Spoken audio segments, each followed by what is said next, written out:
भेरगाव दखरा दुलाराय बर' फरायसा आफादनि 35थि बोसोरसालिया जथुम्मा बे जथुम्मानि नैबे गेवलां मेलाव जर'खा आलासि हिसाबै बाहागो लानानै रायजो राजाफोरजों माखासे खोथा सावरायलायनो मोननानै खोब गोजोननाय मोनदों।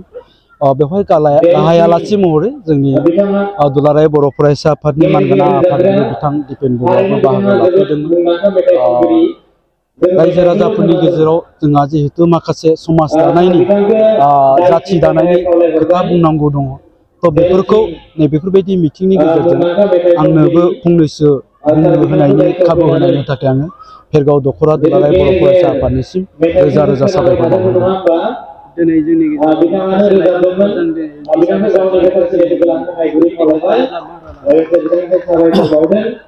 जाथिखौ जोङो जुदि गेरेमसा खालामनो गोनांबाथाय जोङो जोंनि लाइमोनफोरखौनो थांखिनानै गेरेमसा खालामनायनि सिमांखौ नुदों आरो नुनांगोन।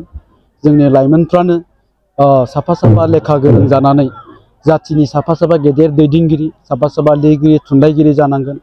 बिसोरनो लेखा गोरों जानानै साइन्टिस्ट जानांगोन, एडभकेट, डक्टर, इन्जिनियार, एसएस, आईएएस अफिसारा बिसोरनो जानो नांगोन। दा बेफोर गासैखौबो जों मोगथाङाव जाफुंहोनांगौनि थाखाय जोंनि गथ' गथायफोरनो, जोंनि फरायसाफोरनो दासिमबो जोंहा माखासे गियान होनांगौनि, फोरोंबावनांगौनि दं होननानै आं सानदों।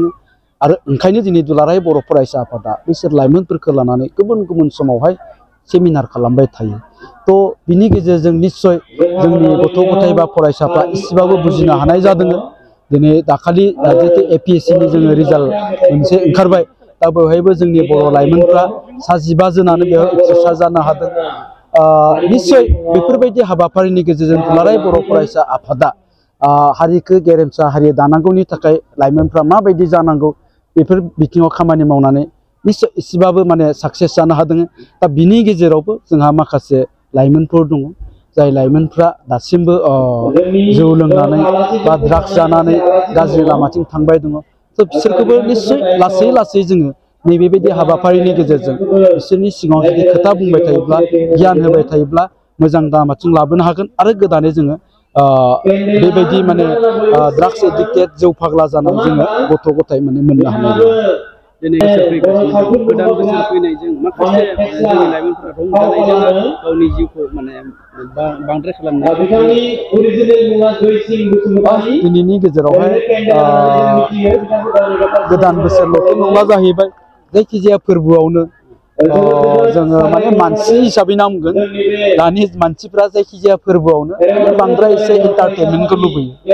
सोरनिबा बार्थडेआनो होन, मागो फोरबो बा गोदान निउ इयारनि खोथायाथ' आलादा जाहैबाय। थ' आं बेखौनो बुङो, जाहाथे जोङो बांद्राय जानानै लोंनानै बांद्राय रंजानानै, जिहेथु दानि दिनावहाय जोंनि लाइमोनफ्रा बयहाबो गंफा गंफा बाइक दंसै, नङा होमबा? बांद्राय जानानै लोंनानै जुदि हर गेजेराव बाइकखौ बांद्राय साखावोब्ला निस्सय मालाबा एक्सिडेन्टबो जानो हागौ। आं खावलायगोन जेनेरेलि जाहाथे बेबायदि जाया। बेबायदि जायोब्ला जोंबो दुखु मोनो, बिमा बिफानि गासै आसा सिमांफ्राबो फैमाल जालाङो। आं बेखिनिखौनो बुंदों। फैबाय थानाय हाई सेकेन्डारि आरो HSLC लिरनो गोनां फरायसा बिथांमोनजों लोगोसे गार्जेन बिथांमोनखौ माबायदि जोथोन लानांगौ? बेखौनो बुंगोन आङो, जिहेतु दिनैनि दिना कम्पिटिटिभ मोनसे मुगा जाहैबाय। दिनैनि दिनावहाय फार्स्ट डिभिजनखौबो भेलु होलिया।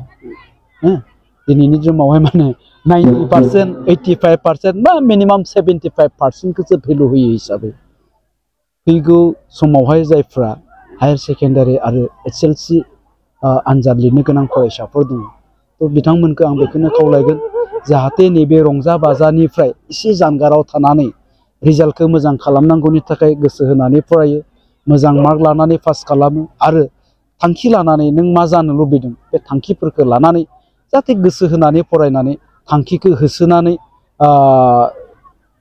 जाहाथे एचिभ खालामनो हायो, बे फारसे नोजोर होनानै जाहाथे जोङो बांद्राय रंजा बाजा नैबे फरायसा खाथियाव थाया, आं बेखौनो खावलायगोन।